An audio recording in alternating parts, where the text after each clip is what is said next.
যুক্তরাষ্ট্রের সামরিক বাজেট বিশ্বের সবচেয়ে বড়। তার ফ্রন্টলাইন যুদ্ধযন্ত্র, ড্রোন ও প্রযুক্তিগত ক্ষমতা প্রায় প্রতিদিন সংবাদ শিরোনামে থাকে। কিন্তু ভিয়েতনাম, ইরাক ও আফগানিস্তানের মতো দীর্ঘ যুদ্ধগুলো সেই শক্তি প্রদর্শনকে রাজনৈতিক বিজয়ে রূপান্তর করতে পারেনি। সরকারি নথি এবং আন্তর্জাতিক বিশ্লেষণে দেখা গেছে, যুদ্ধের শুরুতে যেমন উচ্চাকাঙ্ক্ষী লক্ষ্য ঘোষণা করা হয়েছিল, শেষ পর্যন্ত সেগুলো পূরণ হয়নি, বরং স্থায়ী শান্তি বা স্থিতিশীল সরকার গঠনের চাওয়া বাস্তবে বিলীন হয়েছে। অর্থাৎ যুদ্ধ চালানো যায়, কিন্তু জয় ধরে রাখা বড় প্রশ্ন হয়ে দাঁড়ায় মার্কিন যুক্তরাষ্ট্রের জন্য। এবার নগদে পাচ্ছেন হেলিকপ্টার অফার, তাই কেনাকাটার পেমেন্ট নগদে করুন আর বুঝে নিন ২০০০ টাকারও বেশি ক্যাশব্যাক সহ হেলিকপ্টার রাইড। পেমেন্ট শুরু করুন আজই। প্রশ্ন জাগে, কেন এত যুদ্ধ করলেও যুদ্ধে জিততে পারে না আমেরিকা? ভিয়েতনাম ও আফগানিস্তানের মতো স্থানে যুক্তরাষ্ট্র যখন শক্তি মোতায়েন করলো, তখন সে শুধু অস্ত্র ব্যবহার করেছিল, কিন্তু স্থানীয় সংস্কৃতি বা মানুষের মন বোঝার চেষ্টা করেনি।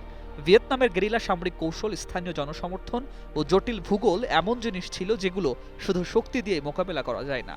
আফগানিস্তানে বারবার মার্কিন নীতি ধ্বংস করা ও সক্ষমতা জোর করে প্রতিষ্ঠা, এই ভুল ধারণা নিয়েই কাজ করেছে, কিন্তু লোকাল বাস্তবতা ও রাজনৈতিক সমাধান সন্ধান করতে ব্যর্থ হয়েছে। ২০০৩ সালে ইরাকের বিরুদ্ধে যুদ্ধ শুরু হওয়ার সময় যুক্তরাষ্ট্র দাবি করেছিল যে দেশটিতে গণবিধ্বংসী অস্ত্র আছে, কিন্তু পরবর্তীতে আন্তর্জাতিক পর্যায়ে সেটা ভুল প্রমাণিত হয়। যুদ্ধ শেষ হলেও ইরাক শান্ত হয়নি, বরং রাজনৈতিক বিভাজন, সাম্প্রদায়িক সহিংসতা ও নাগরিকদের নিরাপত্তাহীনতার মতো দীর্ঘমেয়াদী অস্থিতিশীলতা দেখা দিয়েছে। যুদ্ধের পর রাজনৈতিক বাস্তবতার পুনর্গঠন, সামাজিক সমর্থন বা নিরাপত্তা ফেরানো, এই তিনটি লক্ষ্যই ব্যর্থ হয়েছে। এর ফলে ইরাক যুদ্ধ কঠিন বাস্তবতার এক বড় শিক্ষা হয়ে দাঁড়িয়েছে। শুধু শক্তি প্রয়োগ করলেই নির্ধারিত ফল আসে না।